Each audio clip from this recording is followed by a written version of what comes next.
Welcome back to Words of Paradise. I'm your host, Leon Idle, and if things at Warner Brothers couldn't get any worse, forget what you think about James Gunn, forget what you think about the firing of Henry Cavill. Let's go back further, much further into the early history of pretty much all of 2021 and 2022, and remember Ezra Miller, the individual who effectively started a cult, claimed that he was truly in tune with the Speed Force and that his character Flash was the key to everything, allegedly groomed a minor, left ammo and weapons out in reach of small children on a compound he was created to grow said cult, and remember that as it currently stands, he is not fired from DC. Let's go through this article from Yahoo. It's an exclusive. Warner Bros. To return to Super Bowl after 17-year absence with the Flash promo. So, we have the Super Bowl, and we have their commercials, which are the most expensive ads of any television spot in the world. And DC and Warner Bros. Discovery is doubling down on the Flash. Let's go through this. Look at this nice little picture of this alleged groomer here. Warner Bros. Discovery is making a big splash and returning to the Super Bowl after 17 years of absence with a promo for The Flash. I don't remember how long ago the most recent Harry Potter film came out. Not the Fantastic Beasts, but like the Deathly Hallows Part 1 and 2. But I'm fairly certain it was less than 17 years ago. They didn't even bring Harry Potter trailers to the Super Bowl. Now, one could make the argument, and it's one that I'm partial to, that they didn't need to. Everyone knew what Harry Potter was. It was a phenomenon effectively since its inception, so people were going to go see it anyway. To me, this reads as Warner Bros. Is so terrified this film will not make any money that they're willing to spend millions to advertise during the Super Bowl to hopefully catch the normies that don't know all this heinous stuff about Ezra Miller to get them to go see this film so that it will not be a financial flop. Why it wasn't canceled with the rest of the stuff is beyond me. You've already canceled Batgirl. Why not cancel this too? But I guess they've sunk too much time and money into it, so let's continue. Super Bowl, I believe this is 57, will take place on Sunday, February 12th, 2023. The buzz on the film is so good that 5 days later, the superhero film will have its trailer pegged in front of Marvel Studios' Ant-Man and Wasp: Quantumania, which opens in theaters February 17th, 2023. The studio last appeared at the Super Bowl back in 2006 when promo spots for 16 Blocks, V for Vendetta, and Poseidon aired throughout the big game. I don't even know what 16 Blocks is. V for Vendetta has quite the impressive legacy, and I remember Poseidon being big the year it came out, and no one talks about it since. Fergie had a cameo in the beginning of it, and that's the extent of what I remember about that movie. Do you guys remember Fergie? I remember Fergie. She was Fergalicious. According to an insider with knowledge of the project, the film has been testing positively. I find that hard to believe, and I'm also curious, did you show them the cuts before or after the Henry Cavill and Gal Gadot cameos were removed? Because I wonder if that will also make a difference. Starring Ezra Miller, and inspired by the landmark comic Flashpoint, the film will see the Flash travel across various multiverses, encountering other versions of himself, as well as a version of Supergirl from an alternate timeline. Hey, notice how they leave out a bunch of other individually rumored cameos. The aforementioned Henry Cavill and Gal Gadot.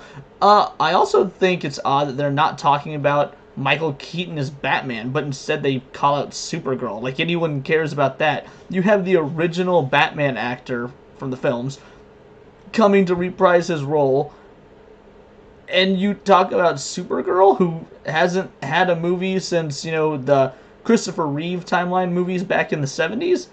I don't know, that's strange. Additionally, okay, here it is. Additionally, the film also stars Michael Keaton making his return as Batman after nearly 30 years. But does it star him, or is he just in it for a little bit? It's kind of misleading to say starring. I doubt he doesn't star in it. As The Wrap first reported, Keaton first played Batman Bruce Wayne in Tim Burton's 1989 blockbuster of the same name, a critical and financial success that changed how superhero films were viewed and paved the way for the genre's future box office domination. Keaton last played Batman in 1992's Batman Returns, but quit the role during development of the third film after Burton was pushed out as director and replaced with Joel Schumacher, who took the series in a campier direction with 1995's Batman Forever and its much reviled 1997 follow-up, Batman and Robin. But The Flash will disregard the latter two entries entirely and explore what Keaton's version of Batman has been up to since we last saw him. Miller and their agent, gotta use the right pronouns there. Miller and their agent met with Warner Bros. Film heads back in August, and the Wrap has learned this described as a very positive meeting about the future of the upcoming DC film The Flash. You know, it's interesting that so far we are several paragraphs down into this article, and they have not once mentioned the last 2 years of crime and indecency that Ezra Miller has done. But they were so willing to throw Johnny Depp under the bus for just accusations. There's proven incidents with Ezra Miller. There's video of him attacking a woman in Hawaii. But no, it's cool. Just cancel Johnny Depp from all his roles, but let's keep this dude on the payroll. I'm sorry, can I say dude? He is claiming he's non-binary after all. The meeting with new WB executives Michael DeLuca and Pam Abdy took place on the Warner Bros. Lot in Burbank to discuss the film, though no other details about the meeting were disclosed. Miller, the embattled star of The Flash, who has drawn national headlines for a series of troubling personal events and attention from law enforcement, there it is, previously announced they had entered into treatment for complex mental health issues and apologizing in a statement to the media about their recent behavior. Okay, an apology will do nothing when you've committed crimes. When you have assaulted individuals, when you have formed a cult compound, which I guess is not technically illegal, but should be cause for alarm. All this fuss about Harvey Weinstein, which should have been fuss. It was an awful, gross, disgusting story, and the dude's getting put away for life. But we have similar accusations of Ezra Miller grooming young girls, or at least a young girl, and he just gets to come out and apologize, and then they get to put his movie out there. That is so messed up. The dude is potentially a sexual deviant and criminal, and because it's a Kate movie, they're going to go ahead and keep it on the slate because they want to make the money. Why do people, Ezra Miller stuff aside, why do people care about this movie to begin with? James Gunn has completely destroyed any remnant of Zack Snyder's vision, and this would have been a gateway into that. This would have been in that same timeline. So now they don't even have anything to look forward to after that, because what it would have led to, it's all gone. It's nothing. The Zack Snyder stuff's done. It's over with. So now we have 2 reasons not to see this movie. 1, because there's no story-driven reason to see it, because whatever comes next won't tie to this. And B, because Ezra Miller is a gross POS, and just coming out and apologizing shouldn't absolve him of any sort of damages he's done. I know I should be saying they've done, or they're doing, but no. I will respect your pronouns when you're a decent human being, and this individual is a filthy slimeball of a human being. I'm going to keep calling him him, because that's what he is, or I can start calling them a demon, because that's possibly true as well. Absolute monster. But he apologized, so it's okay. Also notice how they didn't mention what these crimes were, just complex mental health issues, and that he's gained attention from law enforcement.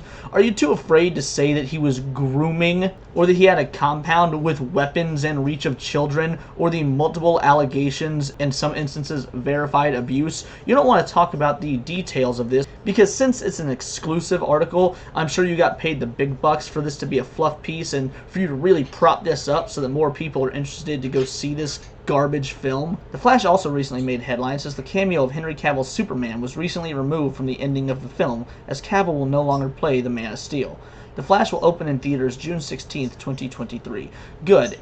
I hope it opens in theaters just so no one can go see it. People are all on Twitter, boycott this, boycott that, boycott the BBC because they're racist, boycott Warner Bros. Because James Gunn sucks. No, boycott this movie because the star is disgusting, because he gets to come out and apologize and everything be okay. No. This is where you vote with your wallets. Yeah, I want you to vote with your wallets and not go see the travesty that's going to be what James Gunn is working on. But vote with your wallets here, because a message needs to be sent. People don't get to just claim, oh, I'm non-binary and therefore I'm untouchable. Come see my movie after I've committed heinous crimes and acts of violence. No. This film needs to burn. This individual probably should rot in a prison cell. And we should go spend our hard-earned money on films of merit.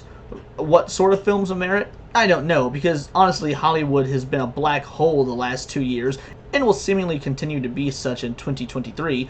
But just because Hollywood is as empty as California prisons after them releasing all their inmates, doesn't mean you should settle for mediocrity and supporting a criminal. If you agree with my statements, please like, comment, subscribe. If you disagree with my statements, also like, comment, subscribe, because I like differing points of view. Other individuals might be excited for this for whatever reason, and I'd like to hear why. I'm not going to ask you to justify it. I will probably respond in the comments, since I do read them. But either way, please subscribe, because I'm trying to grow this channel. It would mean the world to me, and I'd love to hear your thoughts, whatever they are. Also follow me on Twitter @BoltTheWord, because this has been Words of Paradise.